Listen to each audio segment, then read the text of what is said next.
studio. We are online now. So thank you very much, Baiye, for being part of the symposium. And Thank you for inviting me, and thank you you for fishing me out. fishing you out. That's not the best way to put it. Yes, but it's been, yes, to identify and bring you in. Yes, that's been it's been important to do that. And the wonderful work that you're doing, you're going to tell us about that, and you're going to tell us about the symposium. So it's all yours. It is your show.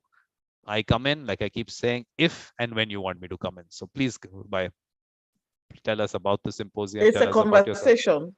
It, It's yes, it going to can be be a conversation. totally your It's wish. not going to be my show because I believe in teamwork. Teamwork makes the dream work. Yes. So, but Yes. what is, you want to tell us about yourself first, then you can be, we'll move into the topic.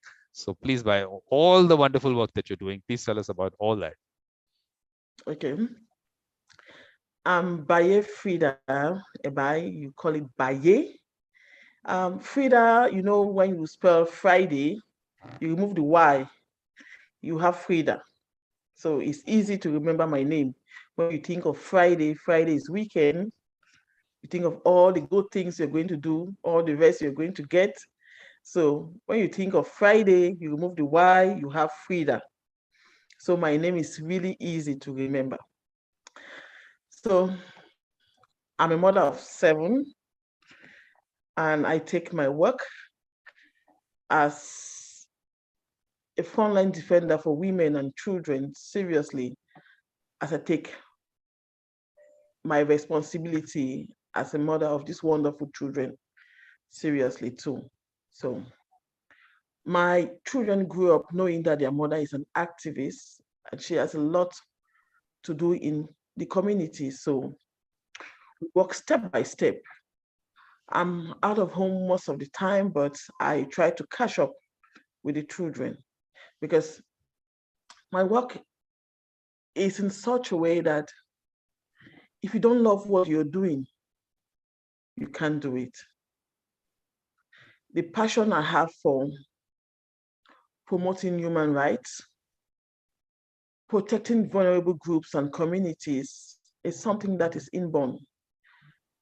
My father was a teacher and he taught me a lot. We were so close, so I learned a lot from him.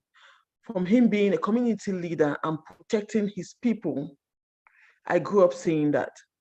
So naturally, it comes to me as a leader. And as a leader, it's not just being a leader to reap the benefits of that position. You have to be the one who will do all the work to get your community going. Because in order for growth to occur in a community or in a society, we have to have strong leaders who are community servants, who have the community at heart. And when you have the community at heart, what you do is you build trust. You build trust within your community and out of your community. That is how your community is going to grow. So being a leader in my community, I don't just bring them together in development and social issues. I build trust. And how do you build trust? You build trust by being there, by trusting the process, by trusting the people, by trusting yourself first. If you trust yourself that you can do it, then you can do it because you must have the will. Just like a government must have a political will to get social and economic changes in the country. That is why you as a leader, you must imbibe these qualities of resilience, of trust, of making something out of nothing, of building people, of building bridges. Once you do that, you have people and not followers, people who will help build with you step by step, brick by brick. So it is very important in mediation to know that you are that bridge. You are bringing everyone together. It is important to have at the back of your mind that you are that piece of wood or the rock placed in that community to bring everyone together, to build piece by piece. Every single rock is very important in a mediation process. Everyone, every stakeholder is very important. That is what I've learned in a very long time being in this process. I started as a journalist in a local religious radio station, and I moved into book publishing. My love for books is from a very early stage. I remember at the age of 3, 4, 5, I was already in love with books. My father being a teacher, and in those days having encyclopedias, they were so huge, so people would shy away from his library. But that was my favorite spot. I could sit there for hours, just looking at the pictures and trying to grasp words. And with the aid of my father, I was able to read at a very early stage. I would pick newspapers along the road and I would spend some time reading. So reading became a culture, and I always wanted to work in a publishing house. So when the opportunity came, I had to leave my job as a journalist and dive straight into that. There I met a different world. It was not the regular publishing where you could pick up a page setter and read. It was book publishing where we have to supply textbooks to different schools. And underneath it, we had this kind of inside fighting. That's when I started mediating between different publishing houses. I realized that I was good at it, and I became known in that cycle as, if Frida can't solve this, then there's something wrong. So I actually became a role model in that community. And I lived up to the expectation. It is often said that you spend less effort doing what you love. So I came to realize that I didn't spend a lot of time thinking about what I couldn't do, but I spent a lot of time trying to invest my energy into the things that I knew benefited the community. Then fast forward to 2016, I just started a master's in corporate communications at the University of Baiye. And at the end of that master's degree, we had, you must have heard about the ongoing armed conflict in the 2 English-speaking regions of Cameroon. I come from one of the English-speaking regions in Cameroon, which is referred to as the Anglophone regions. These 2 regions, as per history and stories around, have been marginalized. Now we come into the topic, colonization, decolonization, and mediation. You know, the British had colonized the English-speaking part of the country. And when they left, it was unfinished business because they didn't grant complete independence to the English-speaking part of the country. What they did was, we were placed under Enugu in Nigeria, and within a few years, we had a lot of trouble finding our identity. That is why today there are a lot of blames on our leaders who did not fight for a complete independence due to different reasons. We had leaders who wanted us to join Nigeria, and we had leaders who wanted us to join the French-speaking part of the country. And finally, we joined the French-speaking part of the country. Now, if we want to blame any person on what is happening now, we're going to blame the British. And so far, they haven't come in to say anything with what is happening now. That is why when I look at the topic, colonization, decolonization, and mediation, at the back of my mind, I'm like, why are the British not saying something? Why are they leaving us to our fate? Why has the Prime Minister, the former Prime Minister, because I can't talk much about the new Elizabeth, why did he not come to Cameroon when this crisis started and see how we can solve this problem? They should have come in as a mediator. For the past 5 years, we have organizations who have been working on the ground to see how to mediate into the ongoing armed conflict. And so far, we don't have much results. And per last week, when the government came out publicly to say they don't want a mediator, meaning at the back of my mind, I'm thinking these people don't want this crisis to end. So what is our role as mediators in different communities that have been affected by the ongoing armed conflict?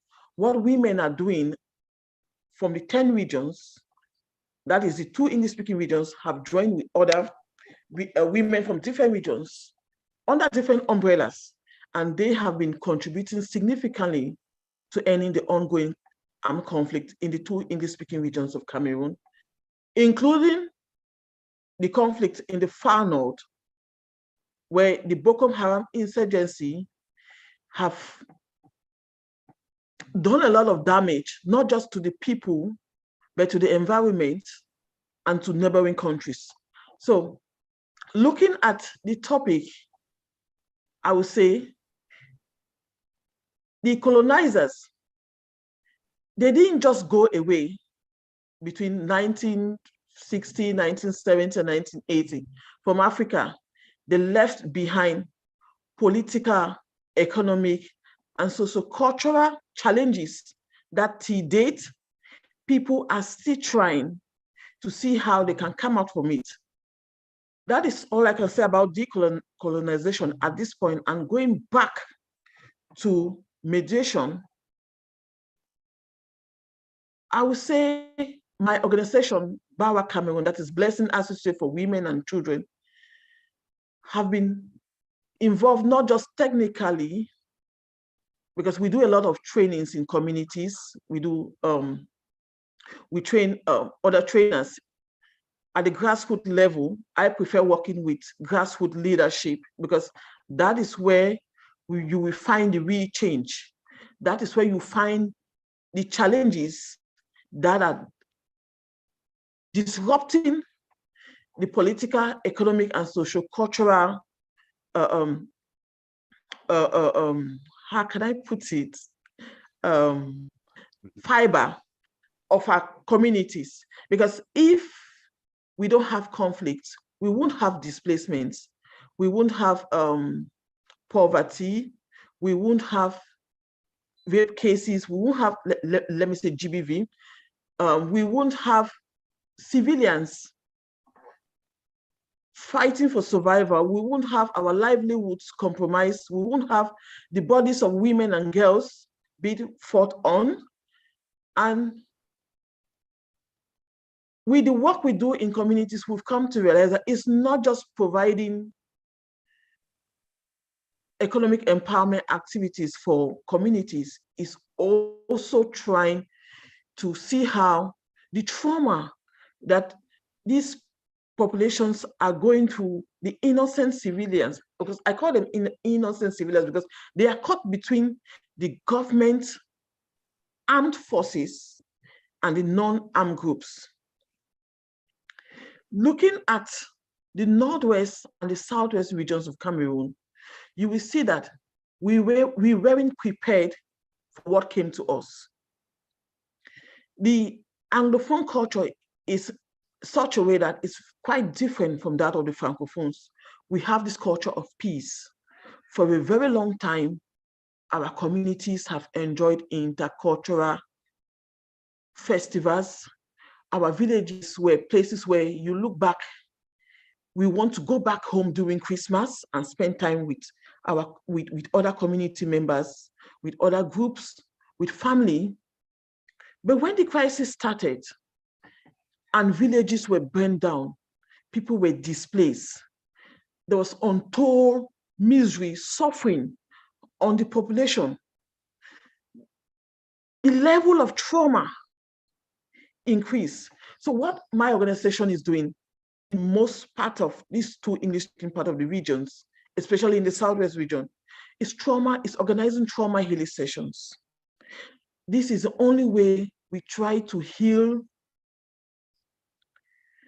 this wound, this invisible wound that people are experiencing from 2017 to present. We had villages that were completely burned down. People did not just lose loved ones, but we lost documentation. So you see, it is in such a way that if this invisible wound is not healed, we can actually move into that space where we can forgive. That is why so many organizations are now involved in trauma healing. If you don't heal that invisible wound, how can you move forward? If you don't forgive, how can you move forward? These are the questions we ask ourselves. These are the questions community members ask themselves. These are the questions that linger, that sometimes we are afraid to voice out. That if we don't forgive, how do we move into the next step? This is where mediation comes in. It's not just a process where you have to bring the two conflicting parties on a dialogue table or on a table to say, what is your problem? Say what you want. That is why I always say communication is very important at this level. If you are at that table and you can't look into your brother, you can't look into your sister's face and say, I forgive you, then we still have a very long way to go. Talking about mediation too, women are not just the breadwinners in these conflict affected communities. They are also peace lovers. Women have been involved since 2018, early 2018, in different mediation processes, from community to regional to national level. Women were also involved, though they fought to have this space to be at the Grand National Dialogue, organized by the government that I see as a perpetrator, organizing a dialogue where let me put it, the right people who are in the separatist camp were not at the table. So you see, this lack of political will on the part of the government has made so many people to question if this particular government wants this crisis to come to an end. When you sit as a mediator between two conflicting parties and you see one who is not willing to participate to the end in that peace process, that is where your job becomes tough. So women have been trained, and they are still in different training programs where they are doing stimulation exercises where if the time comes for the real dialogue, the genuine dialogue, then women should at least occupy 50% of those seats. Because I bet you the English-speaking women have been groomed, they have been trained. My organization is part of that process. They have been trained to the fullest to take part in these processes. It's not just women, young people too are involved in this mediation process. We have young organizations, young people-led organizations in the two English-speaking part of the regions of Cameroon who have been trained, who are already doing training. There's training of trainers. They're training other community members, other youth leaders to take part in these processes. It's not a one-man show. You know, there's a collective contribution from different segments of the community, because this war does not only affect women, it affects men, it affects children, it affects our social structures, economic structure. Because if you look from 2018 to 2022, presently this September 23rd,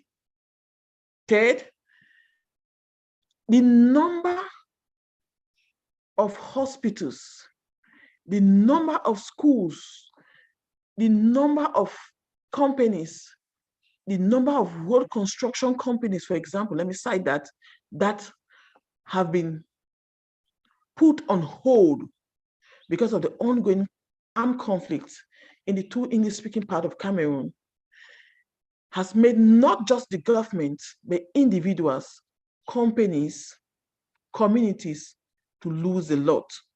So it is very important for this crisis to come to an end. So it's not I, it's not you. I'm happy Prof. Lilian is here.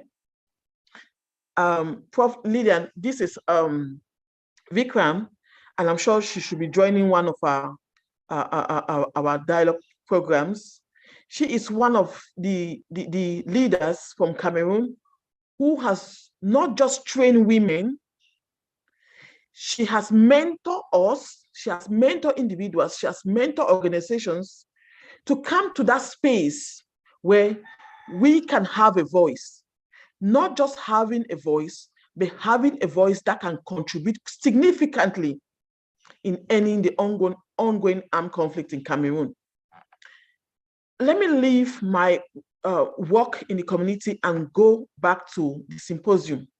This symposium has not just given me a space, a safe space to talk about my work, but this is an opportunity to meet other mediators who are more experienced, who I've been listening to some for the past few days, and I'm like, hey, I'm in this space.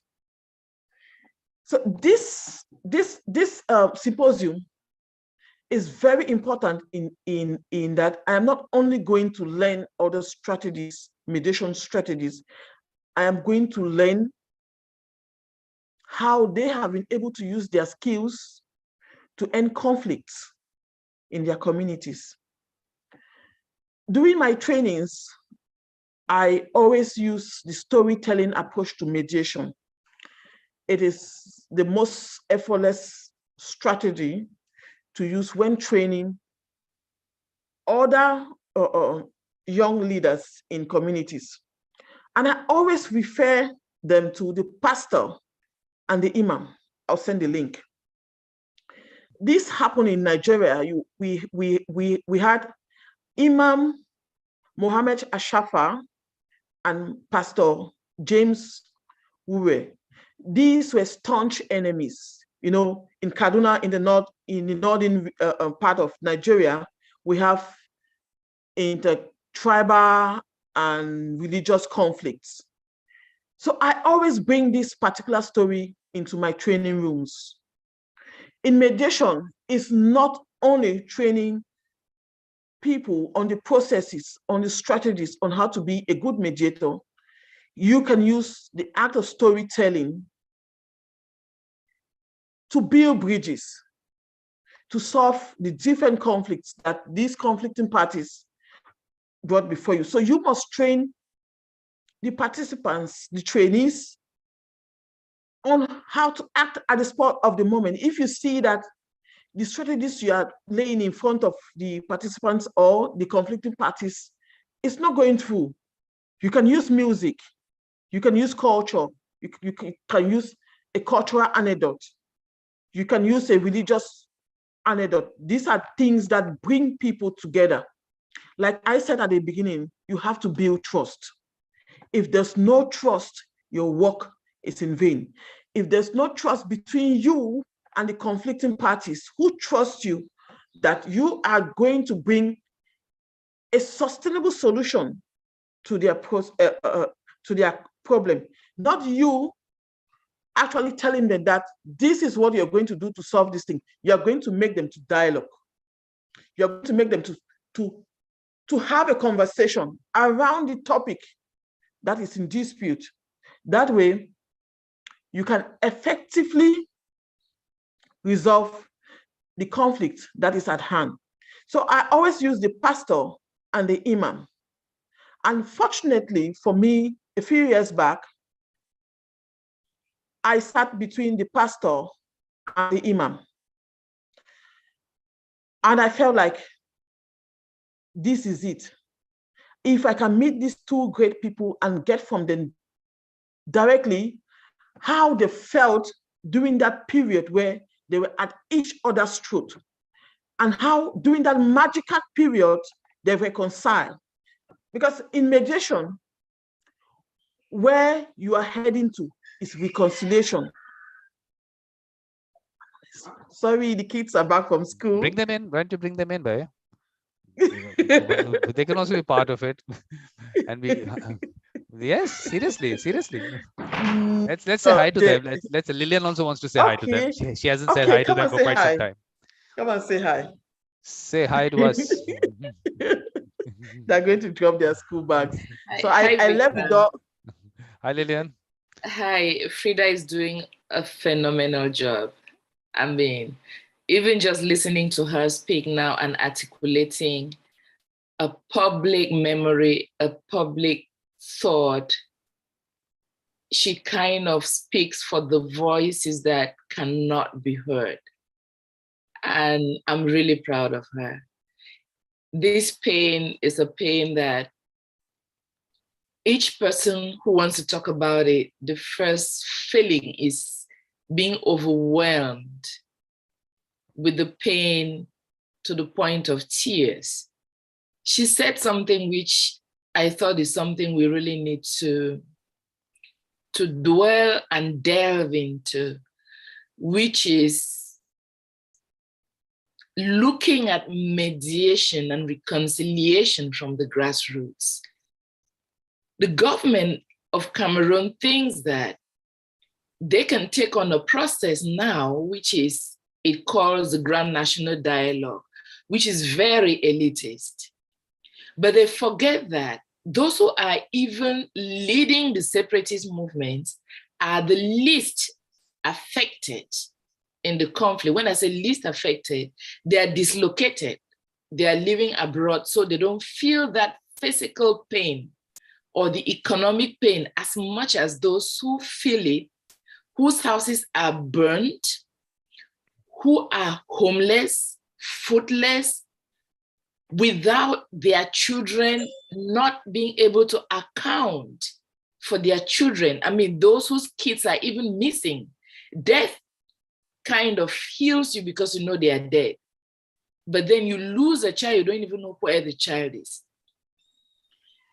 For mediation to be effective and successful, to lead to reconciliation sustainably, when people will not stand up again, the grassroots need to feel that sense of justice and reparation, because there are those who immediately felt that pain.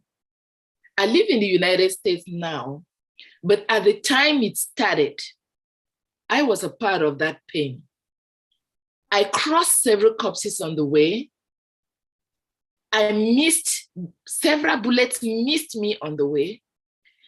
And my experience is not even the worst. People who have lived this experience, how do you include them in that process so that they feel that they are being well represented, that their pain is being well articulated? These are things that need to be looked into. And when Frida, when she put this topic, colonization, decolonization, and mediation, I'm like, this is really complex to deal with. The colonized mentality, we may pretend that we are decolonizing or is post-colonialism or whatever. Even the root cause of this conflict is colonialism. It is, I don't even know how to position that kind of colonialism, because for us to say that we are Anglo-Saxon in culture, it means we are sticking to a colonized mentality. We are not saying that we are Bamenda or Bayangi or Bakweri or whatever. So how do we separate these mentalities?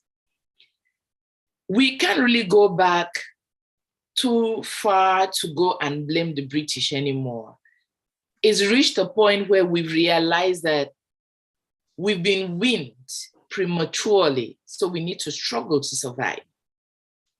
Without the West lending a helping hand to us, how do we make it with such a government that is autocratic, dictatorial, inconsiderate, that continues to perpetuate its violence on people and thinking that people have a short-term memory, that they'll simply say, no, we just want peace now. How do you just have peace when you've lost your family, your home, your livelihood and everything? So it's really complex, this topic that Frida is dealing with, but it doesn't mean it is not doable. One thing I've learned in my peace journey and mediation and facilitation is people just need a space to speak out their pain. Speaking out that pain half solves that problem. When they feel that you know their pain, their animosity and anger reduces. So people need that sincere, open, safe space that they do not fear, neither for their thoughts nor their bodies to be persecuted, to speak out their pain and their want. People have a right to determine who they want to be, where they want to be. They have that freedom. It's a basic universal freedom. But how do we get to that space? How do we get these different parties to make possible that space for people to speak out? Because mediation is not going to be between Cho Ayaba and the government of Cameroon. No, it's going to be between the people of Southern Cameroon and the government of Cameroon. Those people should be adequately represented by the people whom they trust, can speak for them, can speak that pain, and can feel that pain. I should stop here. I shouldn't be stealing Frida's show. No, I think from what I've understood from this is we'll have to have part 2. We'll fix up another session in the symposium. Because this is not one of those things which can happen in 1 hour. So we can fix another time. We'll do part 2 within the symposium. But there's so much that's coming in that we need. I think this is something which, and what you brought in is something which what I wanted to bring out in the symposium. So I think we're on the right track. We need to, of course, elaborate on it. But where are the children by? I thought the children were going to join us. They've gone to have their bath. They've gone to have their bath so that they can take their lunch. Okay. So because I think the modern things, yeah. You were saying they know that when I'm sitting on this table, I'm having my Zoom meetings, no interruption. So even when I called for them, they were like, look, Ajubai, how I look at it is that we are sitting in your living room or you're sitting in mine. So the children walk in, we have to say hi to them. It's because the screen is not big enough to put them into the picture. It doesn't mean that we have to cut them out. So yeah. So okay, when they're coming in for lunch, they'll come and say hi. Yeah, because someone actually says this about this is Vikram's living room. So just come in and have a conversation. Like Lilian came in, actually, when she came in, I wanted her to talk about herself. But of course, you were in the middle of saying something. So obviously, could not cut it off. But that's the way I like it. Someone comes in, let's just introduce. Why do we make it into this fun, formal kind of interaction? Why should it? I mean, mediation itself is not supposed to be that. And definitely my events are never supposed to be that. But I think what's coming out from all this is that whether we can get everyone to participate, getting the right people into the mediation, I think that part of it is a challenge in every mediation, I think. And we need to be able to get that part really clear, because otherwise that process is not going to end up in something which will be useful to everyone, because some people can agree on something, but the larger whole is not part of it. So I think that seems to be the biggest challenge which I can see. But beyond that, please, you were to take it forward. I think you set the tone, but please. Okay, so this is where our journey is at this moment. We are trying to see how, from intercommunity dialogues, intercultural dialogues, because we don't just go to communities. There are communities who are not directly affected by the ongoing conflict, but we have situations where people have been displaced. More than 35,000 people have been displaced because of the ongoing armed conflict. And we have these displaced people in host communities. The conflict doesn't just end there. They have a new set of conflict when it comes to host communities. So you see where there's humanitarian response and there's distribution of shelter, NFI, and other items to internally displaced persons. And there's this particular situation that my organization had to come in, and together, through focus group discussions and key informal interviews, we were able to come up with a solution that, as a mediator, you can tap yourself and say, this is really good. So you see, when food is being distributed to host communities, we have internally displaced persons there. So usually they stay with the host communities, and when humanitarian organizations come to distribute shelter, NFI, and food items, they'll give only to the internally displaced persons. Now the host communities, they became angry. So this became a very serious problem. There were cases where they had to chase out the humanitarian workers. That, why do you have to come and give things only to IDPs when we are hosting them? So my organization came in, we had several talks with different stakeholders, different groups, and we decided to come up with this 60-40. Every humanitarian organization that comes to do food distribution or NFI or shelter, things for shelter, you give the IDPs 60% and you give to the host community 40%.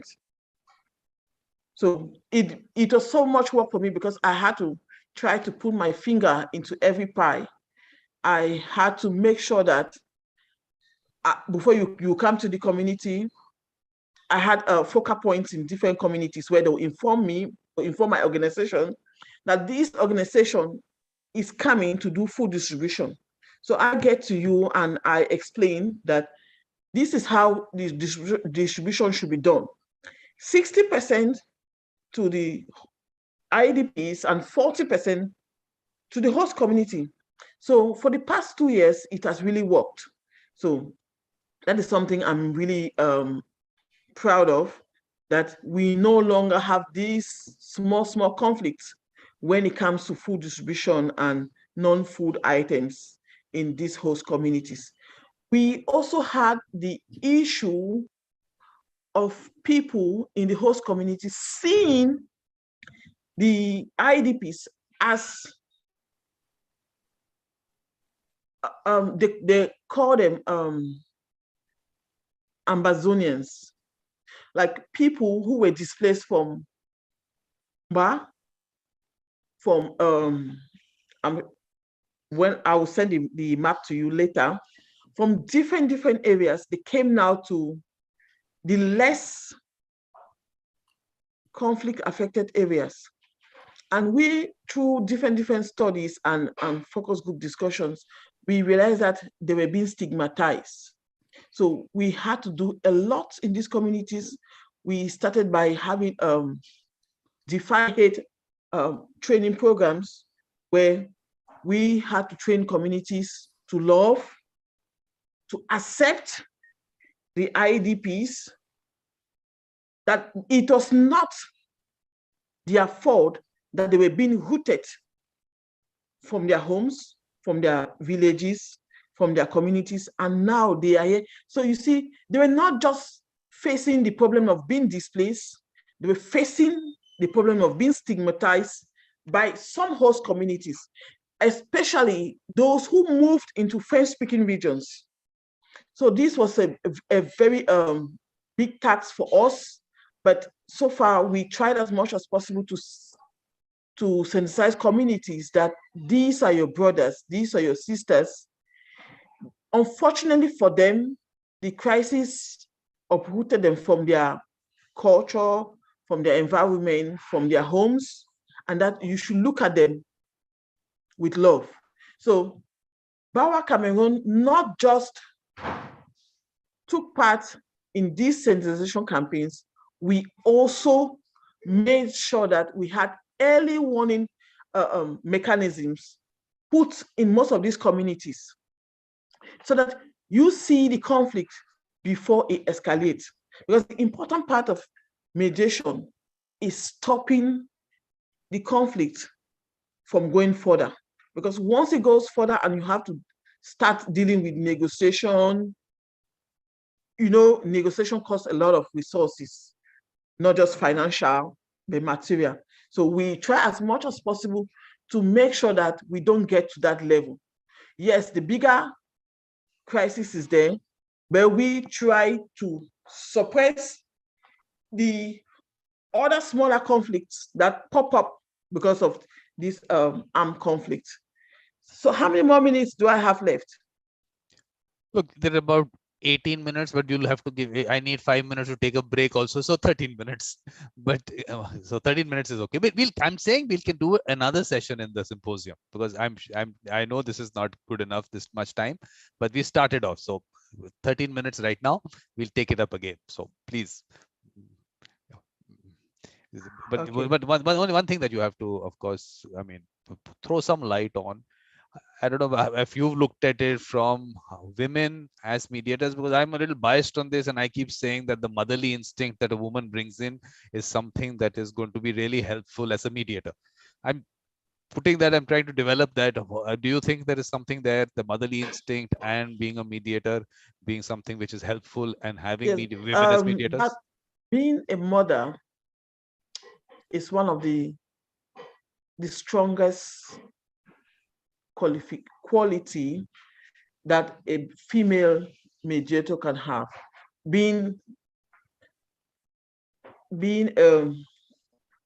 Having this maternal feeling, you know, when children are being killed in the community, you're like, these are my children.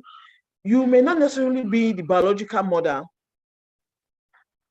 of these people who have been killed or wounded, but you feel it because you're a nurturer. You're not just trying to bring about an end to the conflict, to bring about peaceful resolutions to the conflict, but you are building. You are building. You are building something with a solid rock, which is love, that you don't want to see destroyed again. You're building a network. You're building a movement of like-minded people like you, like-minded women like you. That is why we have coalitions led by women. We brought together organizations, women-led organizations, because these women have been working as development agents in these communities before the crisis started in late 2016 and early 2017. Women have been agents of change in these communities. They have built cooperatives, they have built economic empowerment schemes in these different communities. So, you know, seeing that hard work being destroyed by a conflict that could have been resolved peacefully if the government had been patient enough to look into what was happening, look into the challenges that teachers, English-speaking teachers were facing, into the challenge that English-speaking lawyers were facing. You know, like Prof. Lilian said, it is kind of the pitfalls from colonization. If the British had been patient enough to sit down and have a complete transition into the leadership of the former Southern Cameroons, then we wouldn't have been in this situation where we are right now. So you see, in late 2016, the English-speaking lawyers complained that French magistrates are being sent into English-speaking courts. You know, the French legal system is quite different from the English-speaking legal system. It's like white and black. You can't see white and say it's black. You can't see black and say it's white. So that is a situation that could have been resolved peacefully and immediately. French-speaking teachers were being sent to English-speaking schools. You know, that is something that the Ministry of Education, in collaboration with the Prime Minister's office, could have resolved quickly and peacefully without deceit. So they started the process, but in between, the leaders of the teachers' trade union and the lawyers' forum discovered deceit. And you know, there are always people who are ready to bring chaos. There are always shadow parties involved in conflict situations that they are ready. It's like they eat and sleep and dream of mayhem. They eat and sleep on the same bed with disaster. So there are those kind of people, there are those kind of situations that are ready to pop their heads into any kind of situation that can escalate at any moment. That is why I am saying that the government, as the bigger person here, would have been patient enough to look into this crisis with the heart of a mother. Because if they had looked at Anglophones with the heart of love and patience, it could have been a different story. We wouldn't have been talking about an armed conflict that has taken the lives of more than 2 million people in the English-speaking part of the country. Not just civilians, but the military as well. There have been untold number of deaths. People have been hurt.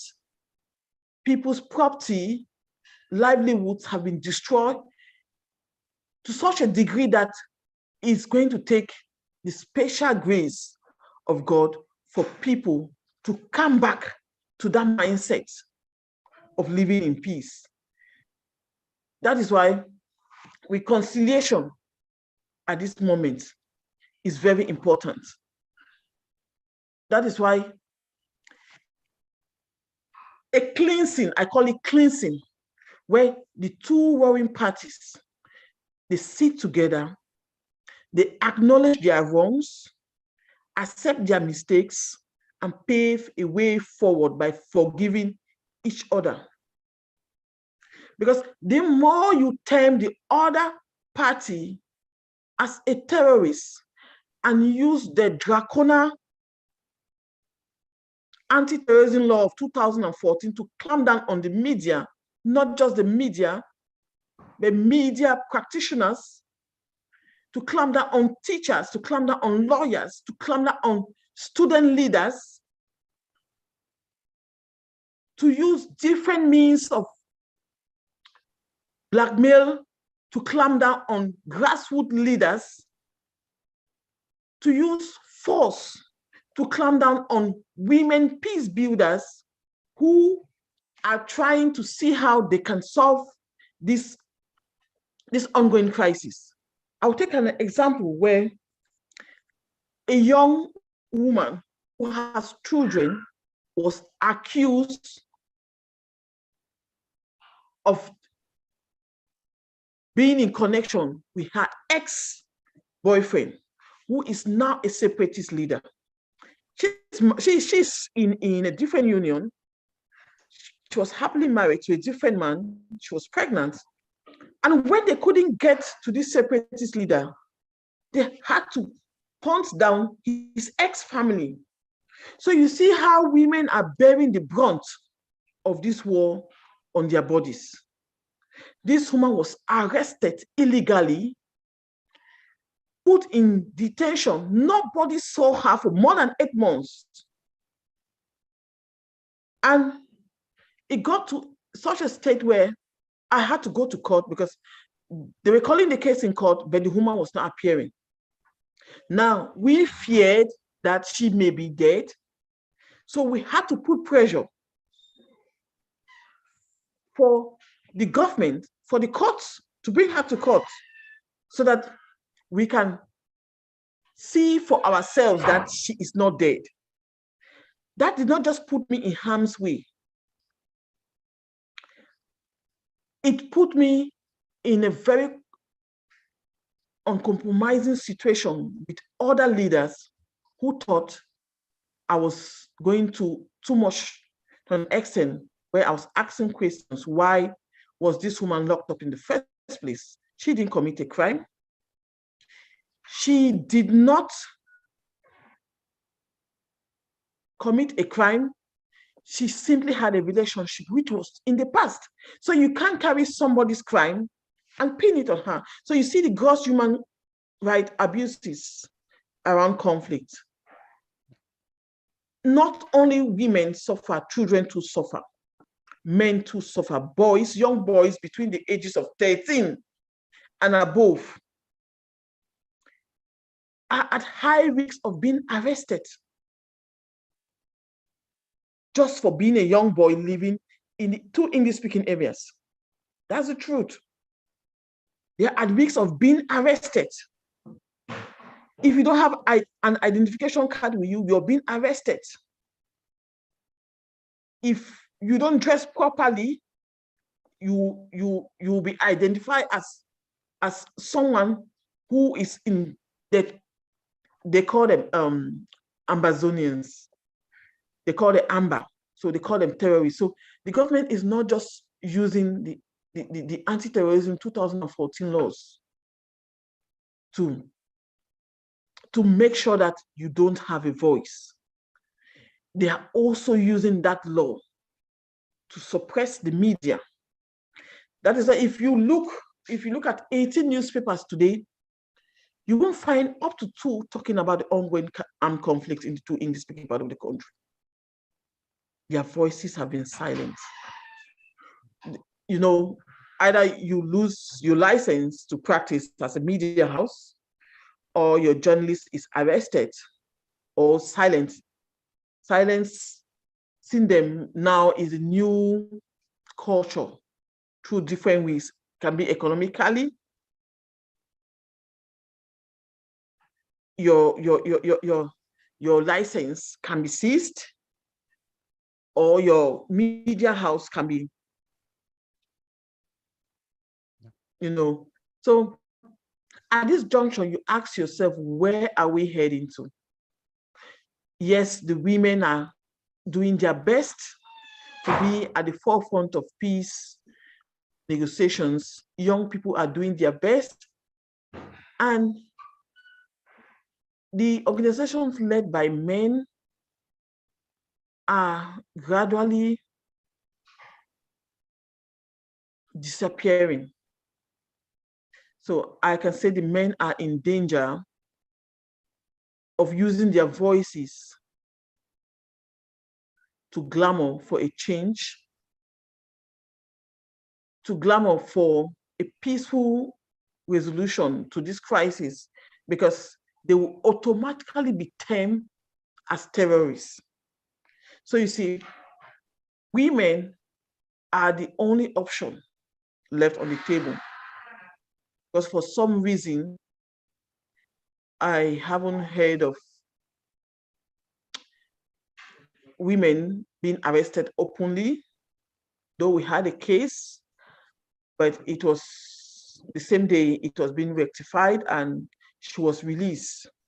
So this is a golden opportunity for us to continue using our voices, and we hope that we'll continue to have safe spaces, safe platforms for us to talk about our work, our contributions in peace building, in mediation, our contribution in trauma healing sessions.